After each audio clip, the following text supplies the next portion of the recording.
Hello everyone, कैसे हैं आप सब। I hope you all are doing well. आज हम स्टार्ट कर रहे हैं class 11 chapter number 8 sequence and series, जो न्यू एनसीईआरटी सिलेबस के ऊपर बेस्ड है। आज हम करेंगे बेसिक कंसेप्ट जो एक्सरसाइज 8.2 के लिए होगी। एक्सरसाइज स्टार्ट करने से पहले बेसिक कंसेप्ट क्लियर करना जरूरी होता है, ताकि जो एक्सरसाइज के क्वेश्चन है हम इजीली सॉल्व कर सकें। ठीक है, तो स्टार्ट करते हैं। फर्स्ट जो हमारे पास टॉपिक रहेगा that is GP, geometric progression, जिसका मीनिंग होता है ज्योमेट्रिक प्रोग्रेशन। इसकी डेफिनेशन देख लेते हैं।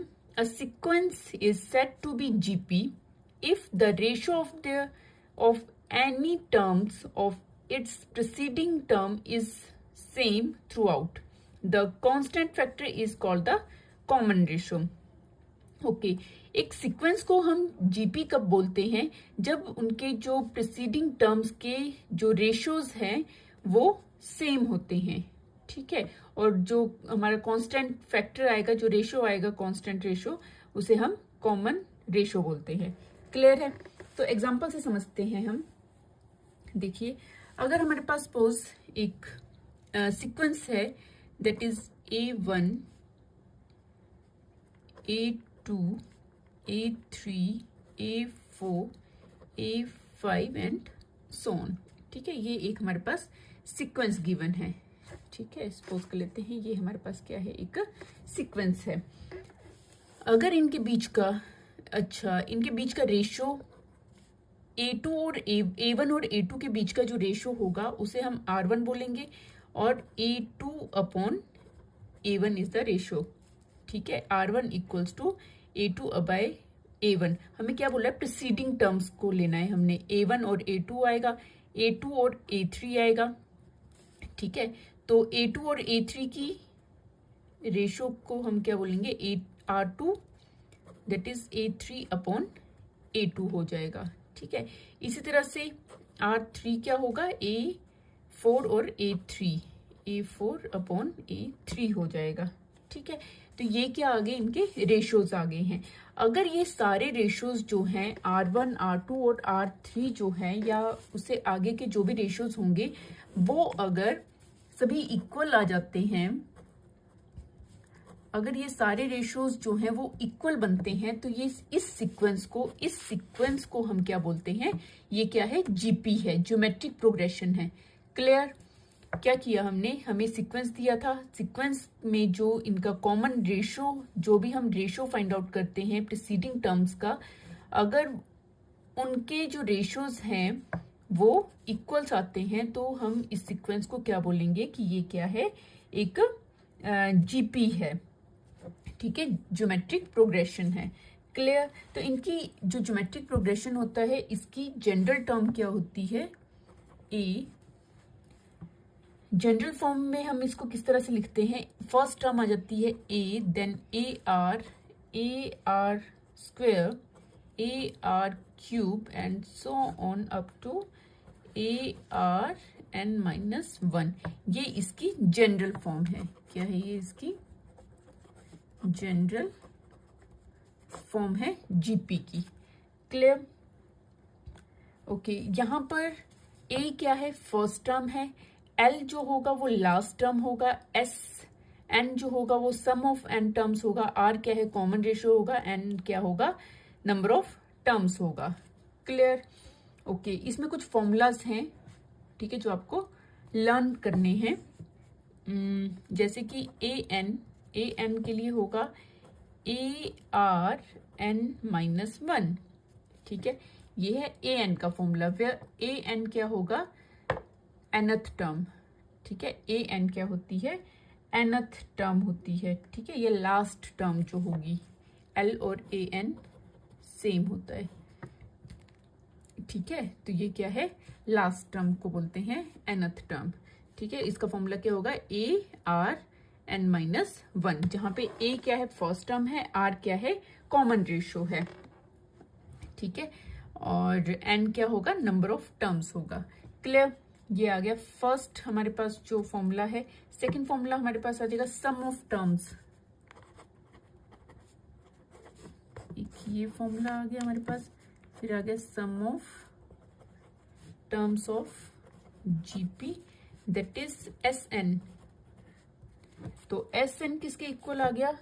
A 1 minus R power N upon, यहाँ देखिए 1 माइनस R किया है तो अपॉन में भी क्या आएगा? 1 माइनस R आएगा। ठीक है, एक फॉर्मूला ये होता है SN का, एक फॉर्मूला होगा SN equals to A R n minus 1। यहाँ पे हमने न्यूमरेटर में R n माइनस 1 किया है तो डिनोमिनेटर में भी क्या आएगा? R माइनस 1 आ जाएगा। ठीक है, कंडीशन क्या होगी? कंडीशन देख लीजिए, if R is less than of 1, अगर R जो है 1 से छोटा है, ठीक है, तो हमें ये वाला फॉर्मूला यूज करना है। अगर R जो है ग्रेटर देन ऑफ 1 होगा तो हमें ये वाला फॉर्मूला यूज करना है। ठीक है, तो ये हमारे पास 1, 2 एंड 3, ये 3 फॉर्मूलाज हैं और ये आपको लर्न होने चाहिए। क्लियर? नाउ नेक्स्ट टॉपिक देखते हैं। Next topic is AM। AM is arithmetic mean. Arithmetic mean क्या होता है? Arithmetic mean is average of A and B। ठीक है, average of A and B, A और B का मीन एवरेज फाइंड आउट करना। ठीक है, सपोज हमारे पास A गिवन है और B है और उनके बीच का हमें एवरेज फाइंड आउट करना है, तो हम कैसे फाइंड आउट करेंगे?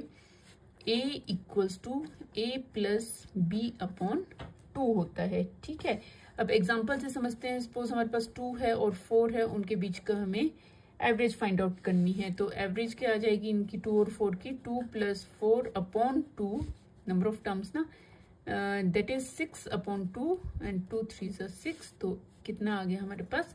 3 आ जाएगा। क्लियर? ये आ गया हमारे पास arithmetic mean. Now next is geometric mean. ठीक है, GM। GM क्या होता है?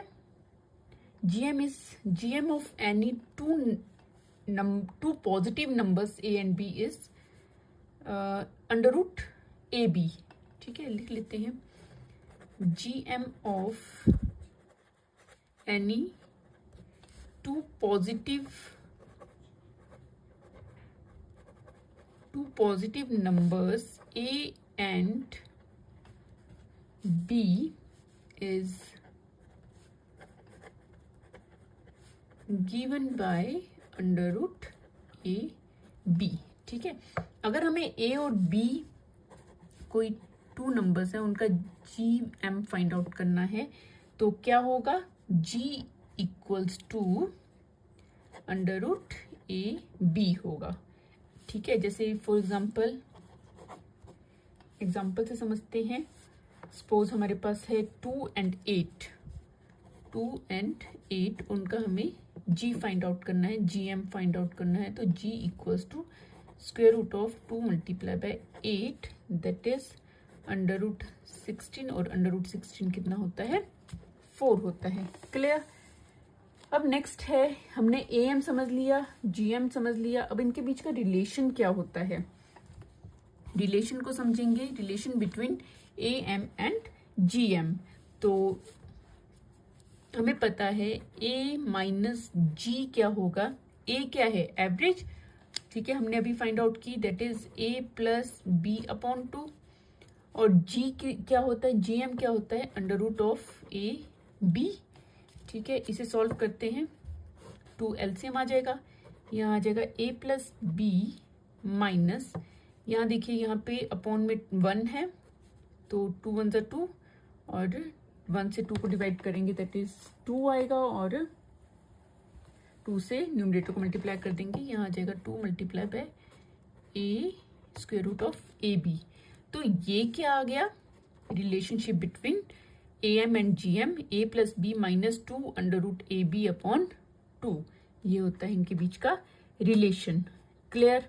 तो हमने इस वीडियो में GP समझ लिया है, उनके फॉर्मूलाज समझ लिए हैं, AM समझ लिया है, GM समझ लिया है, और relationship between AM and GM समझ लिया है, जो आपको अच्छे से समझ आगे होंगे, जो एक्सरसाइज 7.2 में 8.2 में यूज होंगे। तो उम्मीद करती हूँ कि आपको समझ आ गया होगा। अगर समझ आ गया है तो वीडियो को लाइक और शेयर जरूर करें, और अगर चैनल में नए हैं तो चैनल को सब्सक्राइब करना बिल्कुल ना भूलें। तो इस वीडियो में इतना ही, मिलते हैं इसी तरह की नेक्स्ट एजुकेशन वीडियो के साथ। Thank you and keep watching.